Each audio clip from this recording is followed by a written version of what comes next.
ये वक्त है 2036 का। दुनिया में टी वायरस ऐसा फैला कि 6 बिलियन लोग यानी दुनिया की तकरीबन आबादी उसका शिकार हो गई। टी वायरस ने इंसानों के दिमाग पे असर किया था, जिसकी वजह से इंसान अब ज़ॉम्बी जैसी क्रिएचर्स में बदलने लगे और इन क्रिएचर्स को इस दुनिया में जीरोस कहा जाता है। नॉर्मल इंसानों की पॉपुलेशन तो बहुत कम हो गई है, पूरे के पूरे शहर खत्म हो गए, यहाँ तक कि बड़े बड़े मुल्कों की गवर्नमेंट भी टूट गई है, इकोसिस्टम भी तबाह हो गया है। इन शॉर्ट, टी वायरस ने दुनिया को ही तबाह कर दिया है। अब नॉर्मल इंसानों ने इस दुनिया में सरवाइव करने के लिए फ्री होल्ड्स बनाए हैं, यानी ऐसे शहर जिनके चारों तरफ बड़ी बड़ी दीवारें हैं, ताकि ना उनमें कोई ज़ॉम्बी एंटर कर सके और ऐसे ना ये लोग टी वायरस का शिकार हो। खैर, अब हम मिलते हैं जेड से। जेड एक रिसर्चर है। उसकी ऑर्गेनाइजेशन दुनिया की बर्बादी से पहले वाले टाइम पे रिसर्च करती है, उस टाइम की चीजों को कलेक्ट करती है ताकि दुनिया को पहले जैसा बनाने में इन चीजों से मदद मिल सके। इस टाइम उसे प्रोजेक्ट मिला था जीरोस के, यानी उन क्रिएचर्स के बिहेवियर को रीड करने का। इस एक्सपेरिमेंट के लिए वो फ्री होल्ड से यानी इंसानों के सेफ जोन से बाहर निकलकर जीरोस की दुनिया में आती है।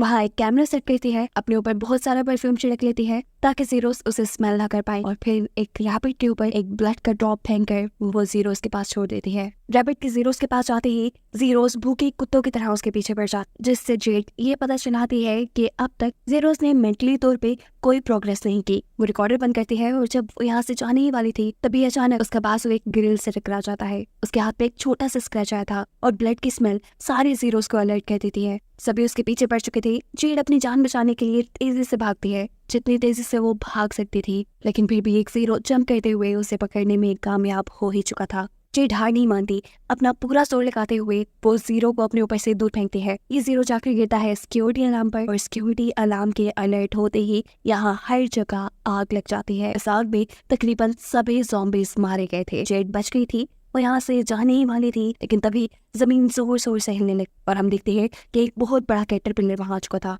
ये भी जेड के पीछे था। जेड इसे बचने के लिए एक कंटेनर के नीचे जाने की कोशिश करती, लेकिन ये कैटरपिलर उसे टांगों से पकड़ लेता है। इससे पहले कि अब ये जेड को मार देता, पीछे से 3 आदमी उसे शूट करके मार चुके थे। जेड बेहोश हो चुकी थी। ये लोग आकर जेड को चेक करते हैं कि वो जिंदा है या नहीं। उसके हाथ पे बने टैटू से ये लोग जान पाते हैं कि जेड टी वायरस की सर्वाइवल है, यानी टी वायरस से इन्फेक्टेड होने के बावजूद भी वो एक नॉर्मल इंसान है। खैर, यही से सीन कट होकर हमें 14 साल पहले यानी 2022 का सीन दिखाया जाता है। टी वायरस के फैलने से ठीक 4 माह पहले का वक्त। हम जेड के साथ उसकी ट्विन सिस्टर बिली को देखते हैं, जो आज काफी दिन बाद अपने डैड से मिलकर बहुत खुश थी, क्योंकि वो बहुत ही कम अपनी फैमिली के पास आते थे। वो एक एम्ब्रेला नामी ऑर्गेनाइजेशन के एग्जीक्यूटिव थे, इसीलिए बहुत बिजी रहते थे। ये ऑर्गेनाइजेशन क्या काम करती थी, एल्बर्ट का खुद क्या काम था, कभी इन्होंने अपनी बेटियों को नहीं बताया था। वो हर 2 हफ्तों बाद अपनी बेटियों का ब्लड सैंपल लिया करते थे। इससे वो क्या करते थे, कभी जेड और बिली ने उनसे ये भी नहीं पूछा था, लेकिन हम देखते हैं कि एल्बर्ट ने उस ब्लड सैंपल का टेस्ट करने के बाद उसे अपनी गर्दन में इंजेक्ट कर लिया था। एल्बर्ट की दोनों ही बेटियां हाई स्कूल के स्टूडेंट थी, लेकिन एक दूसरे से बिल्कुल डिफरेंट। जेड के बहुत से दोस्त हैं, लेकिन बिली बहुत अकेली रहती है, बिल्कुल चुपचाप। इसी टाइम ब्रेक में बिली के पास एक लड़की आती है। बिली को लगा वो उससे दोस्ती करना चाहती होगी, लेकिन वो तो उल्टा बिली का मजाक उड़ाने लगी।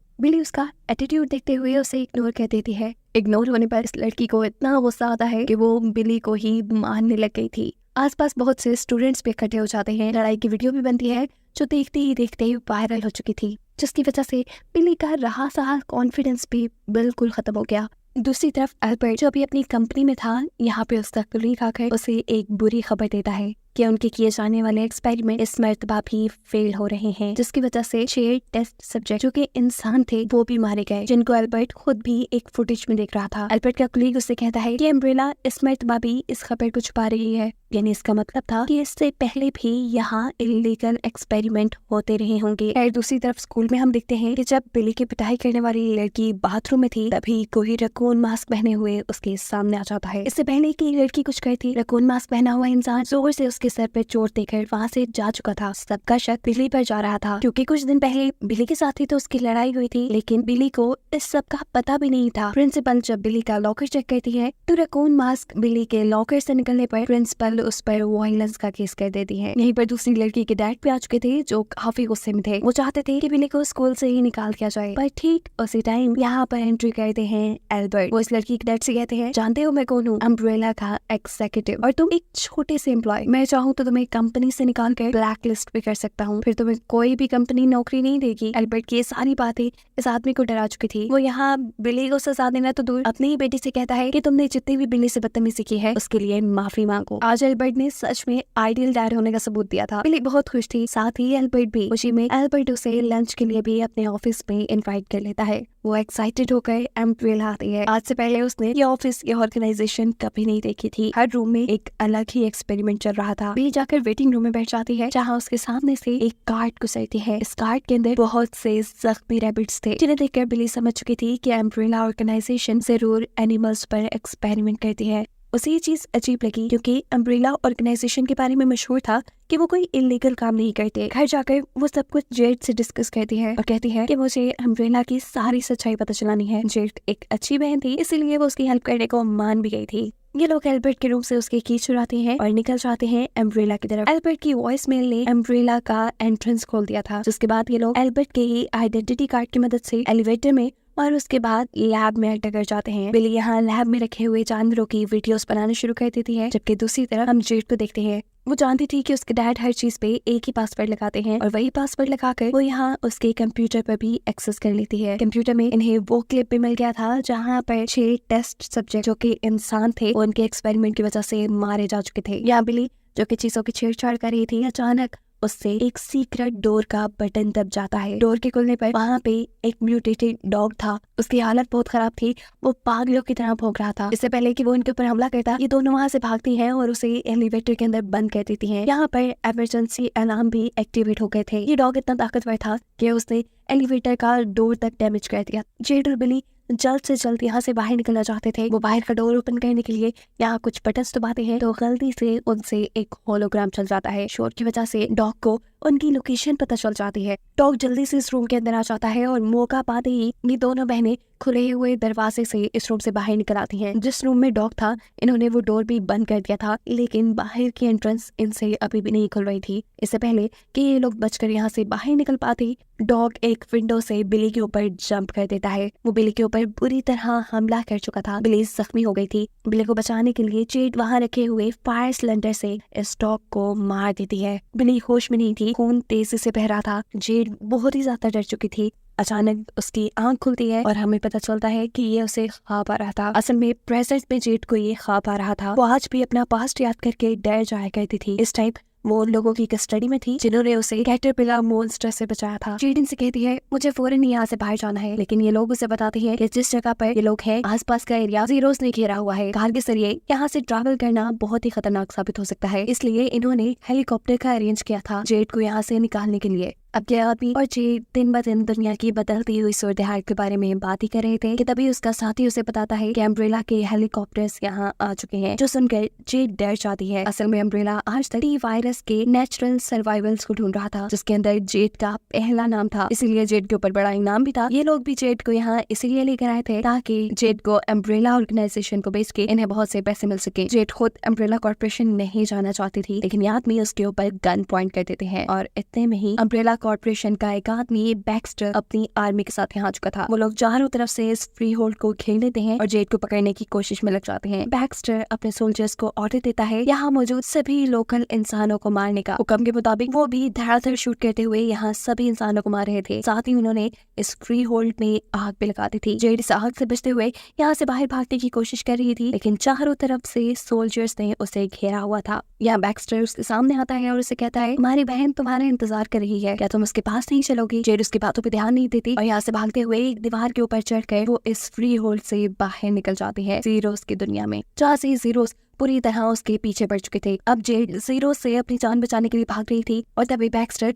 अपने सोल्जर्स को सभी जीरोस को मारने का ऑर्डर देता है ताकि वो लोग जेड को जिंदा पकड़ सके।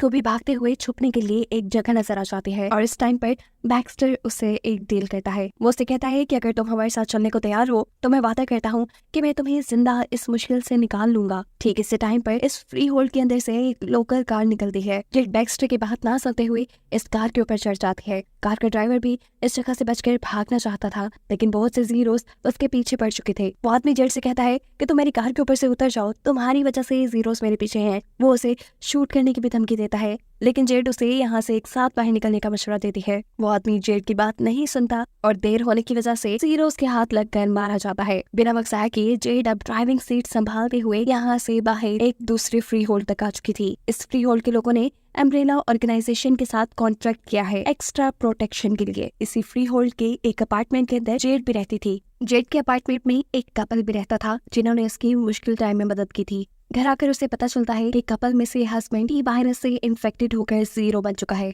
इसलिए उसकी वाइफ ने उसे बाथरूम में लॉक कर दिया था। जेड उसे चेक करने के लिए घर की छोटी मोटी चीजों को प्रोटेक्टिव सूट की तरह पहनते हुए वो वॉशरूम का दरवाजा खोलती है, जहाँ जीरो बुरी तरह कंट्रोल से बाहर हो जाता है। उसे जेड के ऊपर भी हमला कर दिया था, लेकिन जेड अपने आप को बचाने में कामयाब हो चुकी थी। अब ज्ञात भी अपनी वाइफ के ऊपर ही हमला कर देता है। इससे पहले कि वो अपनी वाइफ को मार देता, जेड पीछे से आकर उसे ये जान से ही मार देते हैं। उसको ठिकाने लगाने के बाद जेड अब अपने काम से बाहर गई थी। जेड के यहाँ से जाते ही यहाँ पे आ जाता है बैक्स्टर, अम्ब्रेला कॉर्पोरेशन का वो आदमी जो जेड के पीछे पड़ा है। वो उसके घर रहने वाली लेडी से उसके बारे में इन्वेस्टिगेशन करने के बाद अपनी आर्मी के साथ उसको ढूंढने के लिए निकल जाता है। एक पॉइंट पे पहुंच गए जहाँ इन्हें शक था कि जेड इधर हो सकती है। ये लोग अंधाधुंध गोलियां बरसाना वहाँ शुरू कर देते हैं, जिसकी वजह से लोगों में अफरा तफरी मच जाती है। करीब मौजूद जेड भी ये बात जानती थी कि ये लोग उसी के पीछे हैं, इसलिए वो एक वेयर हाउस के अंदर छुप जाती है। उसे यहीं करीब एक घबराया हुआ बच्चा भी मिला था, जिस बच्चे को भी वो अपने साथ अंदर ही ले गई थी। कुछ ही देर बाद इस बच्चे के पेरेंट्स भी यहाँ जाते हैं। ये फैमिली भी जेड की तरह ही इस इलाके को छोड़कर यहाँ से जाना चाहती थी। बाहर बैक्स्टर भी जेड के नाम मिलने पर ये इलाका छोड़कर चला जाता है और फिर ये लोग इस शहर से निकलने के लिए स्मगलर्स के साथ कांटेक्ट करते हैं। सीन कट होकर पास्ट में जाता है और स्टोरी वहीं से कंटिन्यू होती है जहाँ पर बिली के ऊपर डॉग ने अटैक कर दिया था।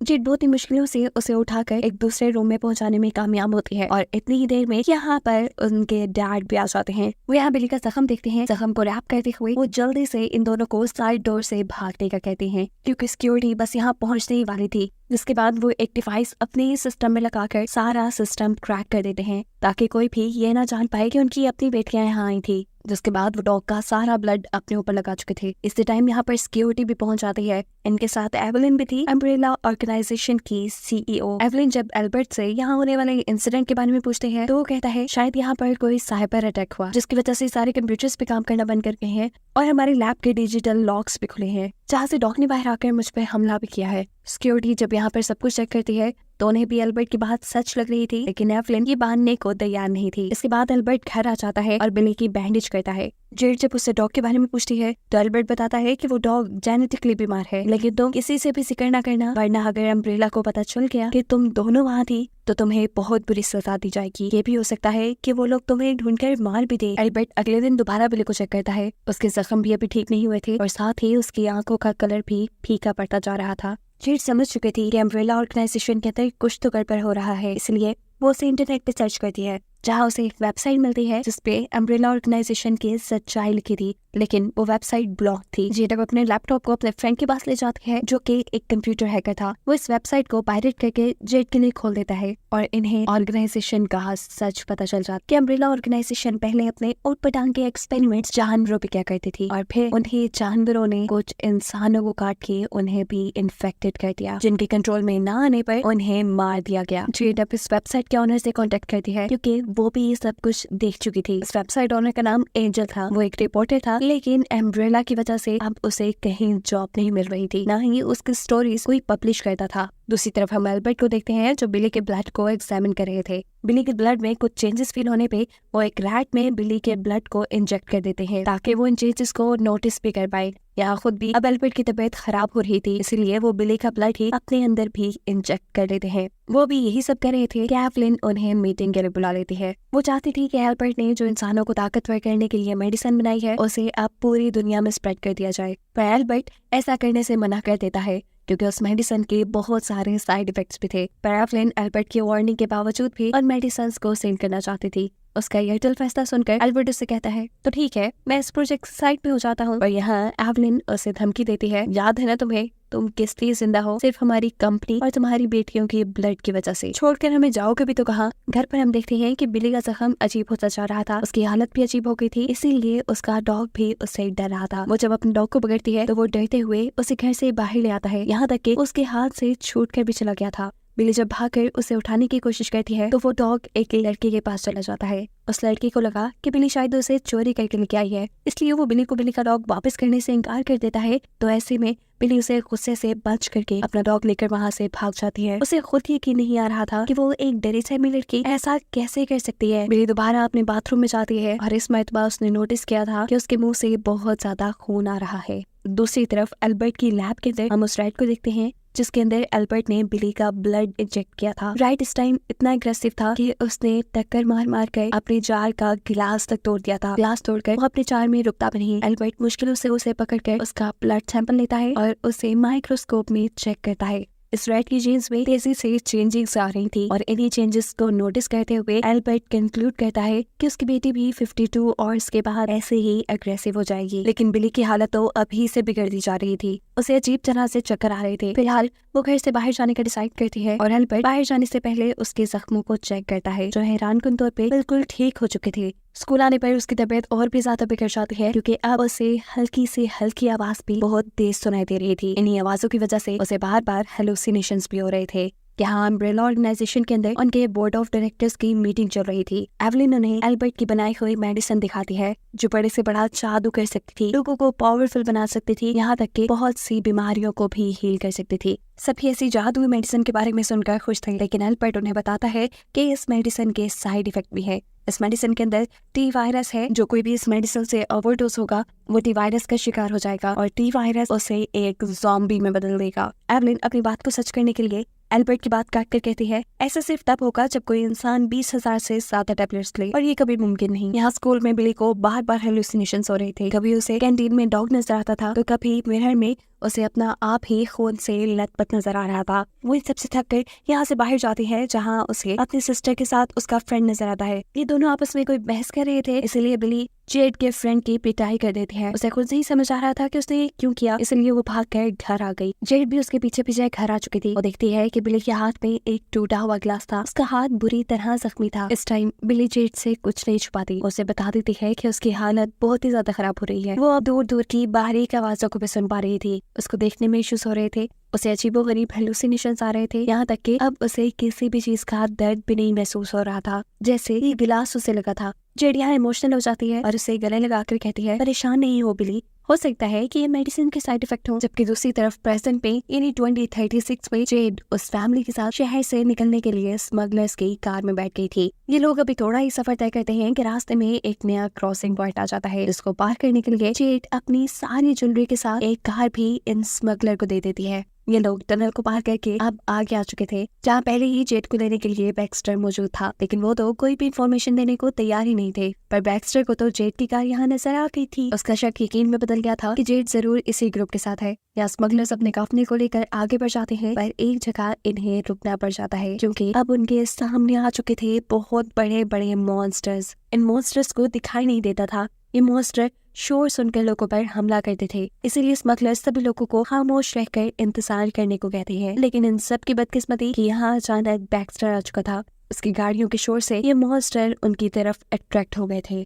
सभी इतने बड़े बड़े मॉन्स्टर पहले बैक्स्टर के ऊपर ही हमला कर देते हैं, जिसके सोल्जर हीट गन से इन मॉन्स्टर्स का मुकाबला करते हैं। अब तक इन मॉन्स्टर्स ने स्मगलर्स की गाड़ियों पर भी हमला कर दिया था। ऐसे में सभी लोगों को अपनी जान बचाने के लिए यहाँ से निकलकर भागना पड़ा था। स्मगलर और जेड दोनों ही अपनी गन से मॉन्स्टर्स को फायर करके मारने में लगे थे, लेकिन मॉन्स्टर्स के साथ इस जंग में उनके भी तकरीबन साथी मारे गए। जो बचे थे वो जेड, एक स्मगलर और वो फैमिली जिसके साथ जेड ने ये सफर शुरू किया था। ये लोग मॉन्स्टर से बचते हुए एक वेयर हाउस के अंदर चले जाते हैं। अपनी तरफ से तो ये यहाँ जान बचाने ही आए थे, लेकिन जान इनकी खतरे में पड़ चुकी थी क्योंकि यहाँ पे भी एक बहुत बड़ा स्पाइडर मॉन्स्टर था। ये स्पाइडर सबसे पहले स्मगलर को पकड़कर मार देता है और अब इससे पहले कि ये फैमिली को मारता, अपनी फैमिली को बचाने के लिए वो लड़का जाकर स्पाइडर मॉन्स्टर से लड़ता है। ये लड़का भी जानता था कि वो इस स्पाइडर को हरा तो नहीं पाएगा, लेकिन उसने ये खतरा इसलिए बोल लिया था कि उसकी फैमिली को यहाँ से भागने का टाइम मिल जाए। यहाँ वो स्पाइडर को मारता है और स्पाइडर के दिए हुए जख्म उसे मार देते हैं। जेड के साथ अब यहाँ पे उसका बेटा और उसकी वाइफ भी बचे थे।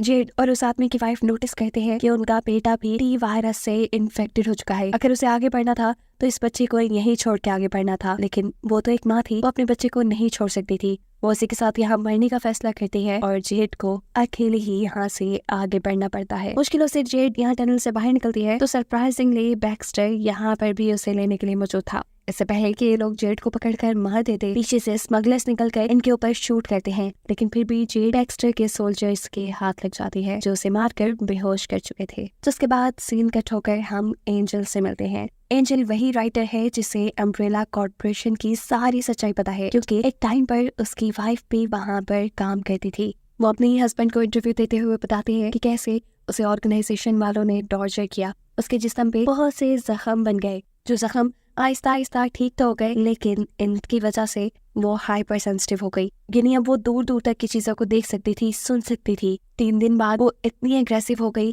कि उसने इन लोगों को मारना शुरू कर दिया। वो यहाँ पर अपने हस्बैंड को एक यूएसबी भी देती है जिसके अंदर अम्ब्रेला ऑर्गेनाइजेशन के पिछले तबाह हुए शहर की सारी सच्चाई थी। जिस यूएसबी को लिए एंजल जेड के पास जाने के लिए निकल आता है, अम्ब्रेला ऑर्गेनाइजेशन की बनाई हुई नए शहर में, जहाँ जेड अपने डैड के साथ रहती थी। एंजल के सिटी में एंटर करते ही एवलिन को उसके यहाँ आने की खबर मिल जाती है। क्या एंजल पार्टी खत्म होने पर जेड और बिली से मिलता है और उन्हें बताता है कि तुम लोग एक बहुत बड़े खतरे में पड़ने वाले हो। वो यहाँ इन्हें सारी सच्चाई बता देता है कि अम्ब्रेला ऑर्गेनाइजेशन का पहला बनाया हुआ शहर भी किसी गैस लीकेज की वजह से तबाह नहीं हुआ था, बल्कि उसे तो न्यूक्लियर एक्सप्लोजन से तबाह किया गया था। और ये सारा का सारा प्लान था गवर्नमेंट का, क्योंकि उस शहर के अंदर टी वायरस बहुत तेजी से फैल रहा था, जिसके ऊपर गवर्नमेंट काबू पाना चाहती थी। यहाँ एंजल सबसे शॉकिंग हकीकत उन्हें ये भी बताता है कि 2009 में वहाँ एल्बर्ट मर चुका था और तुम लोग तो वहाँ थे भी नहीं। साफ लफ्जों में एंजल उनकी एक्सिस्टेंस पे भी सवाल उठा रहा था कि वो कब और कैसे पैदा हुई, और अगर एल्बर्ट मर गया था और अगर एल्बर्ट 2009 में मर गया था तो उनके साथ कौन रह रहा था। इन सारी बातों को ना समझते हुए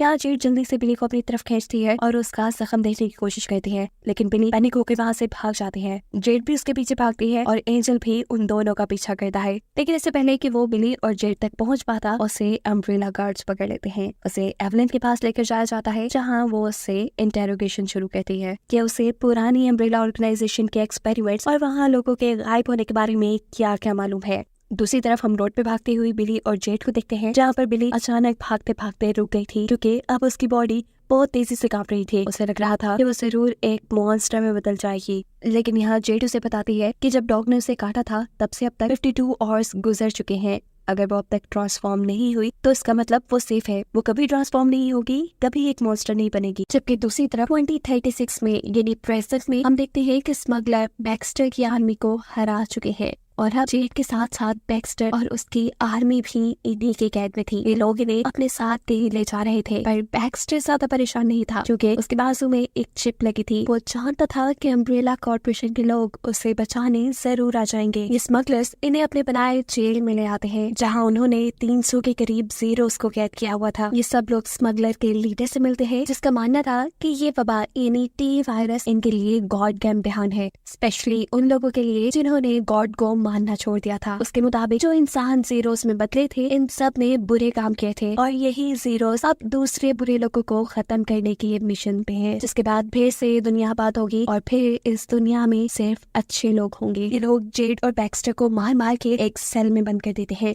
ये सेल जीरोस के सेल के करीब था, जहाँ से जेड इजीली जीरोस को नोटिस कर सकती थी। वो यहाँ ये देखकर हैरान थी कि सभी जीरोस एक बहुत ही ऑर्गेनाइज्ड वे में काम कर रहे थे। ये सभी जीरोस एक ऑर्गेनाइज्ड वे में चल रहे थे, जिसकी वजह से यहाँ का पावर हाउस चल रहा था। जेड अभी ये नोटिस ही कर रही थी कि अचानक उनके सेल का दरवाजा खुलता है। ये स्मगलर्स बैक्स्टर के सोल्जर्स में से एक सोल्जर को बाहर निकालते हैं और बेदर्दी से उसके चैन सॉ से कई टुकड़े कर वो जीरोस के आगे डाल चुके थे। उसे जीरोस का खाना बना दिया गया था। जेड नोटिस करती है कि इन लोगों ने सभी जीरोस को खाना देने से पहले एक मदर जीरो को खाना दिया था, जो खाना खाने के बाद दोबारा इन लोगों को ऑर्गेनाइज्ड वे में काम करने पे लगा देती है। मतलब वो इन सब को कंट्रोल कर रही थी। साफ मतलब था कि ये जीरोस इवॉल्व हो रहे थे, यानी अपने अंदर पॉजिटिव चेंजेस लेके आ रहे थे। जेड जिसे पहले ही ये उम्मीद थी कि जीरोस वापस इंसान बन सकते हैं, अब उसकी उम्मीद भी पक्की होने लगी थी। जेड तो ये सब कुछ नोटिस करने में बिजी थी, लेकिन बैक्स्टर यहाँ बहुत ही ज्यादा डरा हुआ था। वो जेड से डील करता है कि अगर तुम मेरी यहाँ से निकलने में मदद करो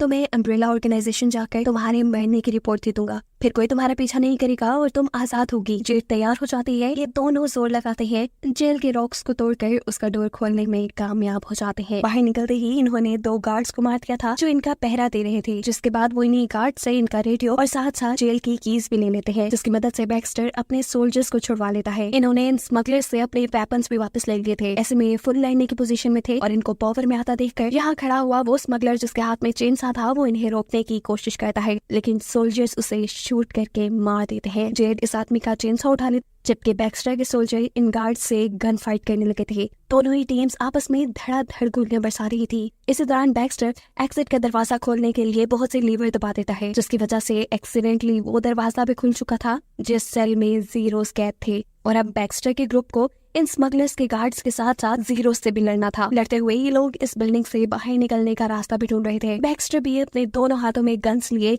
यहाँ दुश्मनों का अच्छा मुकाबला करता है और धड़ाधड़ गोलियां चलाते हुए बहुत से जीरोस के साथ साथ गार्ड्स को भी मार देता है। लेकिन तभी उसने नोटिस किया कि जेड तो यहाँ से गायब हो चुकी थी। असल में उसे एक टनल मिल गई थी जिसके जरिए यहाँ के सारे स्मगलर्स भाग रहे थे। अचानक ही उसे यहाँ पे किसी के जोरदार चीखने की आवाज आती है। ये मदर जीरो की आवाज थी जिसने सभी जीरोस को कंट्रोल किया हुआ था। ये आवाज उसके कदम रोक देती है। जेड भागते हुए वापस जाती है और मदर जीरो का सेल खोलते हुए चेन सॉ से उसके ऊपर अटैक कर देती है। इस टाइम जेड के हाथ में मदर जीरो का सर था जिसकी स्मेल सूंघते हुए सारे जीरोस उसके पीछे पड़ चुके थे। जेड जल्दी से यहाँ से भागकर एक रूम में छुप जाती है। जीरो जोर जोर से बाहर से दरवाजा खटखटा रहे थे। वो डिसाइड करती है वो चुप करके नहीं बैठेगी बल्कि लड़ेगी। वो खड़ी होती है और अपना चेन सॉ स्टार्ट करती है जो बदकिस्मती से अब नहीं चल रहा था। उसे यहाँ पास स्मगलर की डेड बॉडी के अंदर से एक बॉम्ब मिलता है। बिना वक्त जाया किए वो ये बॉम्ब उठाकर जीरोस की तरफ फेंक देती है, लेकिन ये भी काम नहीं कर रहा था। जीरोस भी अब दरवाजा तोड़ने में कामयाब हो चुके थे। इससे पहले कि वो दरवाजा तोड़ के अंदर आते, ये दरवाजा कहता है उसी ग्रेनेड के ऊपर जो जेड ने इनकी तरफ फेंका था।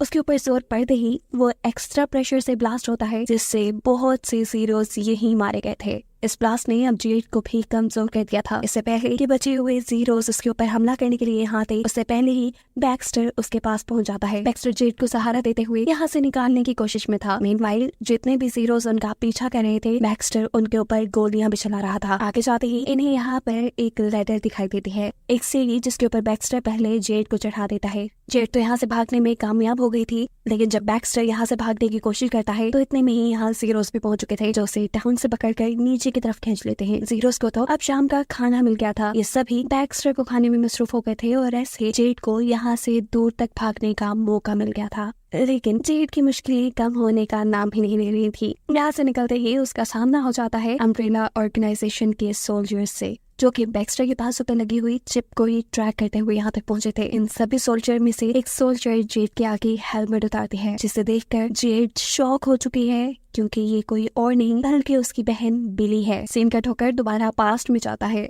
14 साल पहले 2022 के अंदर, जहाँ एल्बर्ट अपनी बेटियों को ढूंढ रहा था क्योंकि वो उसे बगैर बताए एक पार्टी में चली गई थी। इससे पहले कि वो अपनी बेटियों से मिल पाता, अम्ब्रेला ऑर्गेनाइजेशन का ही एक आदमी उसे पकड़कर एवलिन के सामने ले आता है। यह एवलिन फोन पे अपने बेटे को डांट रही थी। हमें पता चलता है कि उसका बेटा जेड का फ्रेंड है, जिसने काफी मर्तबा जेड की हेल्प की थी अम्ब्रेला की वेबसाइट्स को हैक करने में। एवलिन यहाँ एल्बर्ट को देखकर अपने बेटे का फोन काट देती है और उसे लेकर जाती है एंजल के पास। वो रिपोर्टर जिसने अम्ब्रेला ऑर्गेनाइजेशन की तकरीबन सारी सच्चाई बिली और जेड को बता दी है। एवलिन उससे इन्वेस्टिगेशन कर रही थी कि वो अम्ब्रेला के बारे में क्या क्या जानता था और उसका यहाँ आने का मकसद क्या है, लेकिन वो कुछ नहीं बताता। इसीलिए एवलिन एल्बर्ट को काम देती है उसे टॉर्चर करके उसके मुंह से सच निकलवाने का। एल्बर्ट पहले तो ऐसा करने के लिए तैयार नहीं था, लेकिन जैसे ही ये आदमी उसे बताता है कि मैं तुम्हारी बेटियों से मिला हूँ, तो ये सुन एल्बर्ट को भी गुस्सा आ गया था। वो उसे मारना शुरू कर देता है और पूछता है क्या बताया तुमने उन्हें। जवाब में आदमी दोबारा कुछ नहीं बोलता, जिसके गुस्से में एल्बर्ट उसे सर्जरी टूल के जरिए जख्मी कर देता है।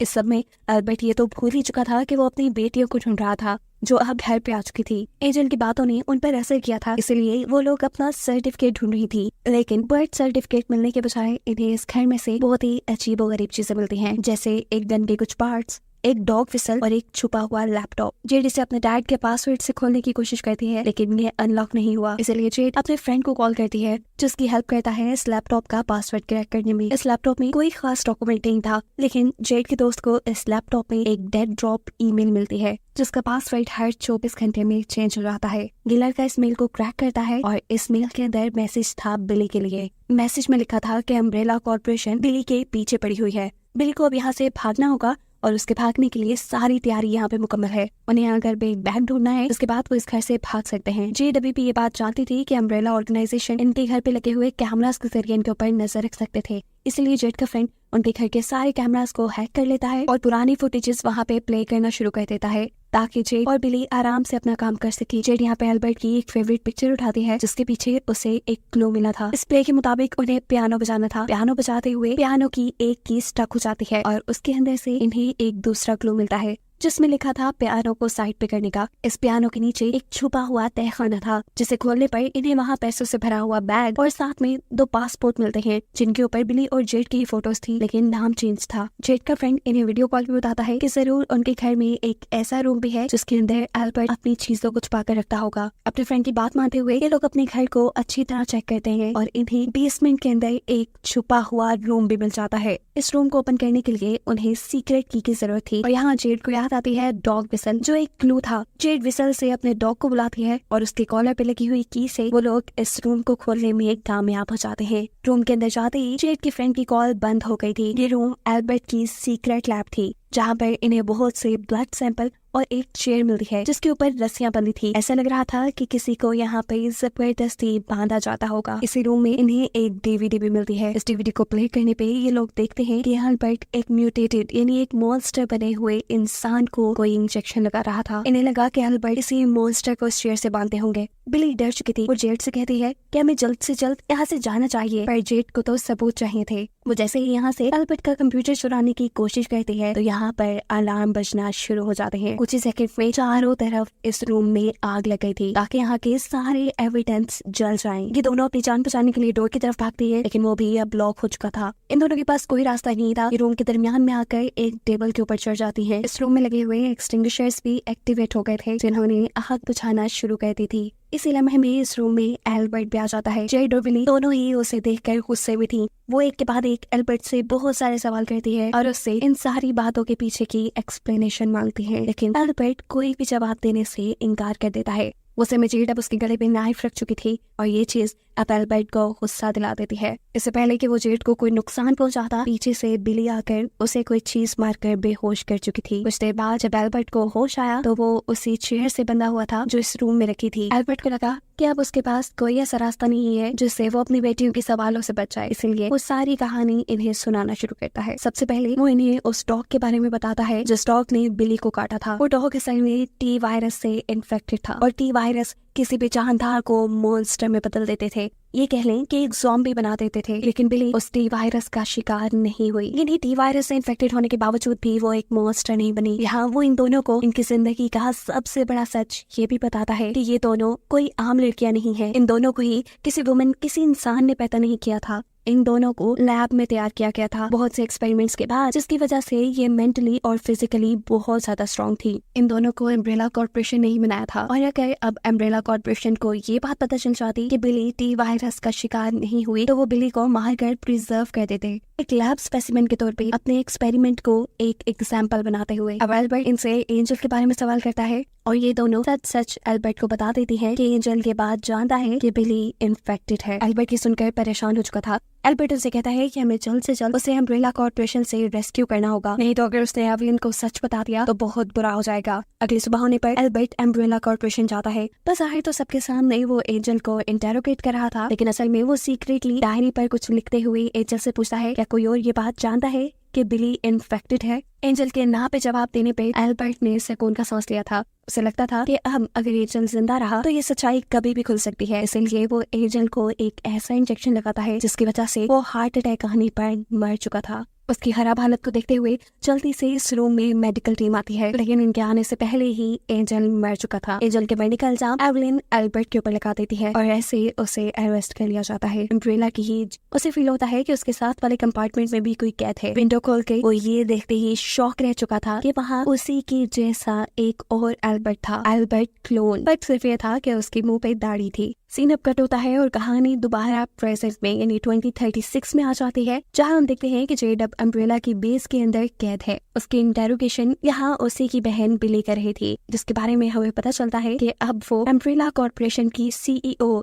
यानी एवलिन के लिए काम करती है, जिसका गोल है इस पूरी दुनिया पर हुकूमत करने का। वो यहाँ जेड से कहती है, हाँ मैं जानती हूँ कि मैं गलत हूँ, मैंने अम्ब्रेला को चूज किया, ये मेरा सबसे ही बुरा फैसला था, लेकिन मैं मजबूर थी। अम्ब्रेला को चूज करना मेरी मजबूरी बन गई थी। हकीकत ये है कि तुम यानी टी वायरस से इम्यून हो। तुम टी वायरस की वजह से एक मॉन्स्टर में नहीं बदल सकती, लेकिन मैं बदल सकती हूँ और अपनी इस ओरिजिनल स्टेट को बरकरार रखने के लिए अम्ब्रेला मेरी हेल्प करता है। इसके बाद बिली जेड को खोल देती है, उसके बाजू पे लगी हुई अम्ब्रेला की ट्रैकिंग चिप भी उतार देती है और उसे उसकी रिसर्च यूनिवर्सिटी तक वापस जाने का रास्ता भी बता देती है। जेड सब कुछ जानकर गुस्से में थी, वो खुद को छुड़ाते ही यहाँ बिली को पंच करती है और यहाँ से मदर जीरो का हेड उठाकर भागना शुरू कर देती है। अभी वो यहाँ से थोड़ा ही दूर भागी थी कि यहाँ उसे उसकी रिसर्च यूनिवर्सिटी के कलीग्स मिल गए थे, उसके साथ ही जो उसे यहाँ से लेने आए थे, जिनसे मिलते ही जेड ने सुकून का सांस लिया था। फाइनली अब उनकी शिप भी उनके करीब थी, जहाँ जेड काफी टाइम बाद अपनी फैमिली से, अपने हस्बैंड और अपनी बेटी से मिलके बहुत खुश थी। वो अगर वापस यहाँ तक आई थी तो ये सिर्फ उसकी सिस्टर बिली की वजह से हुआ था।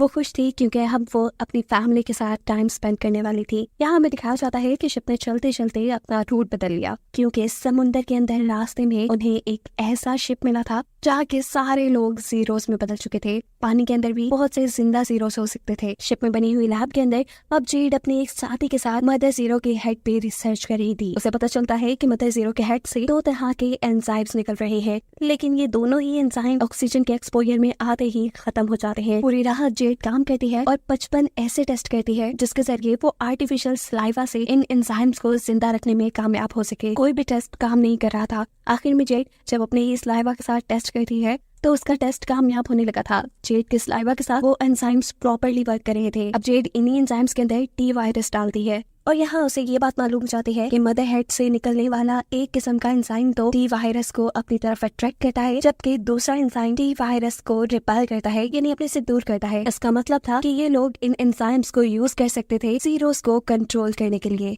अब अपने इन एक्सपेरिमेंट्स को टेस्ट करने के लिए जेड को एक जीरो की जरूरत थी, इसीलिए वो एक छोटी सी बोट में बैठकर दोबारा समुद्र के उस रास्ते में जाती है जहां उन्हें जीरोस की बोट मिली थी। वो पानी से एक जीरो की बॉडी निकालती है जो अभी जिंदा थी। ये जीरोस के ऊपर अटैक करने ही वाला था, लेकिन जेड उसे एक इंजेक्शन लगाते हुए बेहोश कर देती है, जिसके बाद वो इस जीरो को अपनी लैब में ले जाकर बांध चुकी थी। जेड अब अपनी बॉडी को मदर जीरो की बॉडी से निकले हुए एंजाइम से कवर करने के बाद आहिस्ता आहिस्ता अपने हाथ को जीरो के करीब लेकर जाती है। उसका ये एक्सपेरिमेंट काम कर रहा था। जीरो ने अब तक कोई हमला नहीं किया था, लेकिन जैसे ही जेड अब उसके थोड़ा करीब जाती है, जीरो कंट्रोल से बाहर हो चुकी थी। वो अपने हाथों की जंजीर भी खोल चुकी थी और बुरी तरह जेड के पीछे थी। जेड अपने आप को बचाने के लिए वहां से भागती है, लेकिन इतने में ही पीछे से उसकी रिसर्चर साथ ही आ गई थी, जिसे यहाँ किसी जीरो के होने के बारे में नहीं पता था। ये जीरो एकदम से उसके ऊपर हमला करके उसे मार देती है। उसे तो कुछ समझने का मौका भी नहीं मिला था। देखते ही देखते यहाँ पर बहुत से गार्ड्स आ चुके थे, जिनमें से एक गार्ड जीरो को शूट करके मार देता है। उसे समझ नहीं आ रहा था कि उसकी गलती की वजह से 1 मिनट में इतना कुछ बिगड़ गया। जो रिसर्चर मरी थी उसका हस्बैंड गुस्से में जेड को शूट करने की कोशिश करता है, लेकिन यहाँ पर जेड के हस्बैंड उस आदमी का बाजू ऊपर करते हुए जेड को बचा लेता है। जेड ने यहाँ पे होने वाली हर चीज का इल्जाम अपने ऊपर ले लिया था और अब जेड के साथ क्या होता ये डिसाइड करने से पहले ही इन्हें बहुत से हेलीकॉप्टर्स की आवाज आती है जो उन्हीं की तरफ बढ़ रहे थे। सीन यही से कट होता है और जेड की कहानी डिसकंटिन्यू होते हुए हमें 2005 का सीन दिखाया जाता है। यहाँ लैब के अंदर हम 3 डिफरेंट एल्बर्ट्स को देख रहे हैं जो तीनों एक साथ काम कर रहे थे। ये अम्ब्रेला ऑर्गेनाइजेशन थी। यहीं पर एल्बर्ट के क्लोन्स को बनाया गया था, जो थी तो एक ही एल्बर्ट के क्लोन, लेकिन तीनों की पर्सनालिटीज एक दूसरे से बिल्कुल अलग थी। इन सब का लीडर था यहाँ पर ओरिजिनल एल्बर्ट। ये लोग जब काम कर रहे थे तभी ओरिजिनल एल्बर्ट यहाँ आता है और नोटिस करता है कि तीनों में से एक क्लोन उसका पूरा फोकस काम पे नहीं है, बल्कि वो तो म्यूजिक सुन रहा है। वो यहाँ आते ही इस क्लोन से ये कहता है, अगर काम पे ध्यान ना दिया तो पहले की तरह दूसरी फिंगर भी काट दूंगा। अभी वो यही बात कर ही रहा था कि अचानक यहाँ पे बहुत से सोल्जर्स हमला कर देते हैं, क्योंकि उन्हें खबर मिली थी कि ओरिजिनल एल्बर्ट इलीगली अम्ब्रेला के एसेट्स को यूज करते हुए अपनी मर्जी के एक्सपेरिमेंट कर पा रहा है। यहाँ ओरिजिनल एल्बर्ट, जिसके बारे में हम पहले से ही जानते हैं कि वो एक सुपर वुमन है, वो एक ही सेकंड में इन सारे सोल्जर्स को हराने में कामयाब हो जाता है। इन्हें मारने के बाद एल्बर्ट को फील होता है कि पीछे से और भी ज्यादा सोल्जर्स आ रहे थे। वो चाहता था कि अम्ब्रेला उसके क्लोन्स पर कब्जा करना चाहता, लेकिन वो नहीं चाहता था कि अम्ब्रेला उसके क्लोन्स का कोई गलत यूज करे, इसलिए वो उनको मारने का डिसाइड करता है। लेकिन इससे पहले कि वो तीनों को मार पाता, यहाँ पर अम्ब्रेला कॉर्पोरेशन के सोल्जर्स पहुंच जाते हैं। इतने में बस वो अपने एक ही क्लोन को मार पाया था। अब वो अपनी जान बचाकर यहाँ से भाग जाता है और उसके बाकी दोनों क्लोन्स को अरेस्ट कर लेती है एवलिन। आज 17 सालों बाद 2022 में ये दोनों क्लोन्स आपस में मिल रहे थे। यहाँ जब क्लोन 1, जो कि हमेशा से इस जेल में कैद रहा, उसे जब ये बात पता चलती है कि क्लोन 2 यानी एल्बर्ट अपनी नॉर्मल लाइफ गुजार रहा था, तो वो बहुत ही ज्यादा शॉक हो जाता है। अब ये लोग बात ही कर रहे थे कि यहाँ पर गार्ड आकर दोबारा एल्बर्ट को यहाँ से ले जाते हैं। इस एल्बर्ट को एवलिन के पास लाकर चेयर से बांध दिया गया था। एवलिन उससे इंटरोगेट कर रही थी कि बताओ, तुम्हारे ही लगाए हुए इंजेक्शन से एंजल मरा ना? उसके इनकार करने पर यहाँ एवलिन उसे एक इंजेक्शन लगा देती है, जिसकी वजह से वो तड़पने लगा था। दूसरी तरफ जेल में हम क्लोन 1 को देखते हैं, जिसके दिल में भी अब आसानी से जिंदगी गुजारने के इमोशंस जागने लगे हैं। वो यहाँ सबसे पहले अपनी शेप करता है, अपने आप को बिल्कुल एल्बर्ट जैसा बना लेता है और फिर गार्ड्स को मारते हुए वो अम्ब्रेला कॉर्पोरेशन से बाहर निकलने में कामयाब भी हो जाता है। अब क्योंकि वो बिल्कुल एल्बर्ट की तरह दिखता था, किसी को भी उस पर शक नहीं हुआ। वो वहीं से एक कार चुरा कर जेड और बिली के पास आ जाता है। बिली और जेड दोनों ही हैरान थी कि आज उनके डैड उन्हें कैसे लेने आ गए। वो नहीं चाहते कि ये एल्बर्ट नहीं है बल्कि क्लोन 1 है। यहाँ क्लोन 1 भी उनके किसी सवाल का जवाब नहीं देता ताकि वो उसकी असलियत ना पहचान जाए, लेकिन उसकी करने वाली एक के बाद एक अजीब हरकतों से बिली और जेक दोनों को ही शक हो चुका था। वो इतनी क्रेजी ड्राइविंग कर रहा था कि ये दोनों ही चकरा गई थी। जिसके बाद क्लोन 1 इन्हें लेकर लोकल रेस्टोरेंट में भी आ जाता है। जेड और बिली दोनों ही उसके स्ट्रेंज बिहेवियर से परेशान हो चुकी थी, जिसके बारे में ये दोनों बात करने के लिए एक साथ वॉशरूम में जाती है। जेड ने उसकी कटी हुई फिंगर भी नोटिस की थी। जेड को लग रहा था कि जरूर अम्ब्रेला में एवलिन ने उनके डैड को कोई अजीबोगरीब चीज इंजेक्ट कर दी है, जिसकी वजह से वो ऐसा बिहेव कर रही है। दूसरी तरफ हम एवलिन के घर पे देखते हैं कि वो अपनी वाइफ को कोई अजीबोगरीब मेडिसिन दे रही है और ये चीज उसका बेटा भी नोटिस कर लेता है। वो यहाँ इस मेडिसिन का पता चलाने के लिए ये मेडिसिन भी चुरा चुका था। तभी उसके पीछे से दोबारा एवलिन आती है और उसे कहती है, तो वो अपने फ्रेंड जेड को मैसेज क्यों नहीं करते? हो सकता है कि वो किसी मुश्किल में हो। ये लड़का एवलिन से इन्वेस्टिगेशन तो नहीं करता, लेकिन जेड को मैसेज करता है। उसका मैसेज मिलते ही जेड उसे अपने मुश्किल में होने के बारे में बताती है और उससे मदद मांगती है। बाहर आकर ये दोनों क्लोन 1 से बात करती है, लेकिन इस टाइम भी क्लोन उनकी बातों का कोई जवाब नहीं देता। तो गुस्से में ये दोनों ही होटल से बाहर निकल आई थी। होटल से बाहर निकलते ही ये देखती है कि अम्ब्रेला कॉर्पोरेशन वाले उनको लेने के लिए यहाँ पे आ चुके हैं। इसे बचने के लिए ये दोनों बैक डोर की तरफ भागती है, जबकि हम देखते हैं कि क्लोन 1 इन सभी गार्ड्स को अपनी बहुत सी ताकत से हरा चुका था। लेकिन जैसे ही वो आखिरी गार्ड को यहाँ मारने की कोशिश करता है, तो ये गार्ड अपने कराटे स्किल्स का यूज करते हुए उसी के हाथों से हथकड़ी बांधकर उसे कार से लॉक कर देता है। जिसके बाद ये गार्ड जेड और बिली दोनों को ही पकड़कर अम्ब्रेला कॉर्पोरेशन में एवलिन के सामने ले आया था। ये दोनों देखते हैं कि उनके डैड यानी एल्बर्ट बहुत ही ज्यादा बीमार थे। अब अम्ब्रेला के एजेंट्स यहाँ जबरदस्ती उनका ब्लड सैंपल लेते हैं। साथ ही एवलिन इन दोनों को ये सच्चाई बता देती है कि एल्बर्ट कोई उसके डैड नहीं बल्कि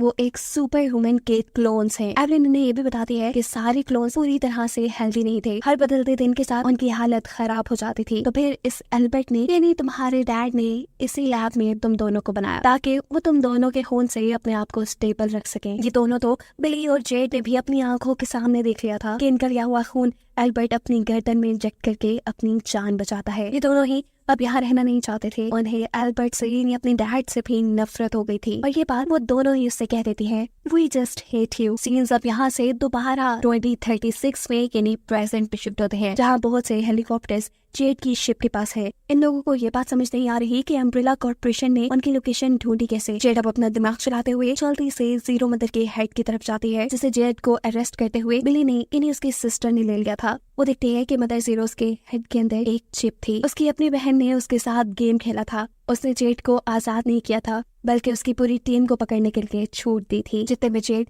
ये चिप चेक कर रही थी, हम देखते हैं कि शिप पर एवलिन भी आ गई है, जो 17 सालों बाद भी बूढ़ी नहीं हुई। वो यहाँ आकर यहाँ के ऑर्गेनाइजेशन से कहती है कि मुझे सिर्फ जेड चाहिए और कुछ भी नहीं। अगर आप लोगों ने कोई भी चालाकी या होशियारी दिखाने की कोशिश की तो फिर आप लोगों के साथ क्या होगा इसकी जिम्मेदार मैं नहीं। ये शिप तबाह भी हो सकती है, आप सब मर भी सकते हैं। यहाँ जेड से अब उसके रूम में उसकी बेटी मिलने के लिए आती है। जेड उसकी कोई भी बात सुने बगैर उसे कहती है कि तुम बेड के नीचे से ग्रीन बैग निकालो और ये शिप छोड़कर चली जाओ। जिसके बाद जेड खुद अपने साथियों को बचाने के लिए अब अम्ब्रेला के बेस में चली गई थी। वहाँ जाते ही वो शॉक हो जाती है ये देखकर कि एवलिन तो वहाँ डांस कर रही है। तभी बिली उसके सामने आती है और यहाँ एक और सच ये रिवील होता है कि बिली इतने सालों से एवलिन को अपनी बनाई हुई मेडिसिन की मदद से कंट्रोल करती आ रही थी। बज़ाहिर तो अम्ब्रेला के सीईओ आज भी एवलिन ही थी, लेकिन सीक्रेटली उसे बिली कंट्रोल करती थी। यानी अब अम्ब्रेला को बिली चला रही थी। बिली अब जेड को ये भी बताती है कि वो जेड के पीछे सिर्फ इसलिए थी क्योंकि उसे जेड का ब्लड चाहिए अपने आप को स्टेबल रखने के लिए, बिल्कुल ऐसे ही जैसे एल्बर्ट उनके ब्लड से स्टेबल रहता था। लेकिन जेड जब इस सारे काम के लिए इनकार कर देती है तो बिली यहाँ पर एवलिन को कंट्रोल करते हुए अपने गार्ड्स को ये हुक्म दिलाती है कि इस शिप को अपनी कैद में कर लिया जाए। उन्होंने जेड को भी अपने कंट्रोल में कर लिया था और यहाँ जेड इनके साथ ही ये गेम खेल जाती है। वो जमीन पर एक ऐसी बोतल फेंकती है जिसके अंदर अट्रैक्टर एंजाइम्स थे। बोतल टूटने पर जैसे ही अट्रैक्टर एंजाइम्स हवा के अंदर फैलते हैं तो यहाँ से दूर दूर तक फैले हुए जीरोस को अपनी तरफ अट्रैक्ट करना शुरू कर देते हैं। बिली जो साहिल के पास यहाँ छोटा सा कैंप लिए बैठी थी, हजारों की तादाद में वहाँ जीरोस आना शुरू हो जाते हैं। यहाँ ना तो उनके पास इतने ज्यादा सोल्जर्स थे और ना ही वेपन के वो इतने सारे जीरोस का मुकाबला कर सके। ये जीरोस एक एक करके सभी सोल्जर्स को मार देते हैं। इस अटैक को देखते हुए जेड की शिप के लोग भी अपना एक लीवर दबाते हैं और दिखाया जाता है कि इनकी शिप के नीचे बहुत बड़े बड़े क्रोकोडाइल है जो भी टी वायरस से इन्फेक्टेड है। यानी इन्हें हम जीरो क्रोकोडाइल कह सकते हैं। सीन जी से दोबारा पास्ट में यानी 2022 में शिफ्ट होते हैं जहां अम्ब्रेला कॉर्पोरेशन के अंदर एवलिन अब क्लोन 1 को एक नया प्रोजेक्ट दिखा रही है, अपना इलीगल प्रोजेक्ट जिसे एल्बर्ट ने करने से मना कर दिया था। अम्ब्रेला कॉर्पोरेशन का ही एक आदमी अब एल्बर्ट और बिली को उनके घर लेकर गया है। उन्हें 5 मिनट दिए जा रही हैं ताकि वो अपनी पैकिंग कर लें क्योंकि आज से वो भी यहाँ नहीं रहने वाली थी। एल्बर्ट इन्हें पहले ही बता चुका था कि अम्ब्रेला ऑर्गेनाइजेशन वाले उन्हें अपना टेस्ट सब्जेक्ट बना के रख देंगे। इसलिए ये लोग यहाँ से भागने का डिसाइड करते हैं, वही बैग और पासपोर्ट्स लेकर जो इन्हें पियानो के नीचे मिले थे। ये दोनों बैग लेकर घर की पिछली दीवार से जंप कर देते हैं और ऐसे उस आदमी को पता भी चल जाता है। अम्ब्रेला कॉर्पोरेशन का वो आदमी इन्हें पकड़ने के लिए आगे बढ़ उसे चकमा देते हुए ये लोग आगे आगे भाग रहे थे। इनकी बुरी किस्मत के सामने से अम्ब्रेला कॉर्पोरेशन की सिक्योरिटी भी आ चुकी थी। इन दोनों को किसी तरह यहाँ से भागना था, लेकिन अचानक ही हम देखते हैं कि बिली को पैनिक अटैक आया। एकदम से वो किसी मॉन्स्टर की तरह एक्ट करने लगी थी। वो आदमी जो इन्हें यहाँ से लेने आया था, बिली उसके ऊपर अटैक कर देती है। वो आदमी वक्त रहते ही बिली को कंट्रोल कर देता है। सिक्योरिटी के हाथों भी बिली पकड़ी जाती है, लेकिन जेड यहाँ से वो बैग लेकर भागने में कामयाब हो चुकी थी। बिली को लेके आया गया था एवलिन के पास। एवलिन बिली से प्रॉमिस करती है, डरो नहीं, तुम टी वायरस से इन्फेक्टेड हो और मैं तुम्हारा सारा इलाज करूंगी। ये कहते हुए वो उसे एक इंजेक्शन लगा चुकी थी। ये इंजेक्शन उसकी हालत बहुत ही ज्यादा खराब कर देता है। और दूसरी तरफ एवलिन के घर पर हम देखते हैं कि एवलिन की वाइफ अजीबो गरीब बिहेव कर रही थी। यहाँ तक कि खाना पकाते हुए वो अपनी फिंगर्स तक पका देती है और उसे पता भी नहीं चलता। उसका ये अजीबो गरीब बिहेवियर एवलिन का बेटा देख चुका था। वो उसे कॉल करके इन सब चीजों के एक्सप्लेनेशन मांगता है और यहाँ एवलिन उसे अपना असली गंदा चेहरा दिखा देती है कि उसने अपने एक्सपेरिमेंट्स करने के लिए अपनी फैमिली को भी नहीं छोड़ा था। अपनी मॉम की हकीकत जानने के बाद उसे उनसे नफरत होने लगी थी। इतने में ही उसके घर पे जेड भी आ जाती है जो उसे हेल्प मांगना चाहती थी। ये दोनों अम्ब्रेला कॉर्पोरेशन जाते हैं कि लड़का वहाँ के लॉक्स को हैक करता है और ये दोनों अंदर चले जाते हैं। इन्हें यहाँ बिली को ढूंढकर बचाना था जो फिलहाल कंट्रोल से बाहर हो चुकी थी। वो यहाँ पड़ी हुई सिरिंज से यहाँ के स्टाफ के ऊपर भी हमला कर देती है और इससे पहले वो यहाँ से बाहर निकलती उसे अजीबो गरीब हेलुसिनेशंस होने लगते हैं। डॉग के बहुत ज्यादा खून के वो जोर जोर से चला रही थी, लेकिन इतने में ही यहाँ उसे बचाने के लिए क्लोन 1 आ जाता है। इतने में ही इस रूम में एल्बर्ट के साथ साथ जेड और उसका फ्रेंड भी आ चुका था बिली को बचाने के लिए। एल्बर्ट जानता था कि इनका यहाँ से भागना बहुत जरूरी है। ये सारे एक साथ मिलकर यहाँ से भागने का डिसाइड करते हैं और जेड का फ्रेंड यहाँ के सभी लॉक्स को क्रैक कर देता है। और ऐसा करते हुए उसे ये एहसास ही नहीं हुआ था कि उन्होंने यहाँ पे बंदी हुई एक बहुत ही खतरनाक क्रिएचर को भी अनलॉक कर दिया था। इससे पहले कि ये लोग यहाँ से भाग पाते बिली को दोबारा से हेलुसिनेशंस होने लगते हैं। वो यहाँ इनके साथ भागने के बजाय इन्हीं को मारना शुरू कर देती है। वो जेड को मारकर पीछे करते हुए यहाँ जेड के फ्रेंड को बाइट कर देती है। अब क्योंकि वो टी वायरस से इन्फेक्टेड थी, ये इन्फेक्शन यानी टी वायरस फौरन से इस लड़की के अंदर भी चले जाते हैं। एवलिन जो दूर से सब कुछ देख रही थी वो ये देखकर डर जाती है कि उसका बेटा अब एक मॉन्स्टर में बदलने लगा था और ऐसा होते कोई भी मां नहीं देख सकती। इसीलिए एवलिन अपने बेटे को शूट करके यहीं खत्म कर देती है। अपने ही बेटे की मौत ने उसे यहाँ इमोशनल कर दिया था और इसी चीज का फायदा उठाते हुए एल्बर्ट और क्लोन 1 जेड और बिली को यहाँ से लेकर भागने में कामयाब हो जाते हैं। एल्बर्ट जानता था कि अम्ब्रेला कॉर्पोरेशन के अंदर बहुत से ऊट पटांग के एक्सपेरिमेंट हुए हैं। अगर उनके जाने के बाद वो एक्सपेरिमेंट कंटिन्यू रहे तो ये दुनिया तबाह हो सकती थी। इसलिए वो फैसला करता है कि वो इस जगह को तबाह करेगा, जबकि वो क्लोन 1 को ये ड्यूटी देता है कि वो उसकी दोनों बेटियों को यानी जेड और बिली को यहाँ से बाहर ले जाएगा। ये सब मिलकर यहाँ पे बहुत सारा पेट्रोल फेंक देते हैं ताकि एक ही बार में इस जगह को तबाह किया जा सके। ऐसा करते ही क्लोन 1 जेड और बिली को लेकर यहाँ से भाग जाता है और इससे पहले कि एल्बर्ट इस जगह को तबाह कर पाता, एवलिन यहाँ पहुंच जाती है। एल्बर्ट को देखते ही वो धड़ाधड़ एल्बर्ट के ऊपर गोलियां चला देती है, लेकिन इसके बावजूद भी एल्बर्ट यहाँ पर आग लगाने में कामयाब हो जाता है। आग को देखते ही यहाँ पर फायर ब्रिगेडर्स आ चुके थे, जबकि क्लोन 1 बिली और जेड को लेकर यहाँ से भाग चुका था। हम देखते हैं कि इन फायर ब्रिगेडर्स ने एवलिन को भी जिंदा सलामत बाहर निकाल लिया है। सीन दोबारा कट होता है और हमें 2036 का सीन दिखाया जाता है, जहाँ पे अम्ब्रेला कॉर्पोरेशन यानी बिली की छोटी सी बेस को चारों तरफ से जीरोस ने घेर लिया है और ये सब हुआ था जेड की वजह से। उसे में वो जेड को एक थप्पड़ मारती है और अंदर एवलिन के पास जाती है, जहाँ एवलिन बेजान अजीब सी पड़ी थी। वो बिली से कहती है, मैंने कहा था ना कि तुम मेरे बगैर कुछ भी नहीं। एवलिन की बातें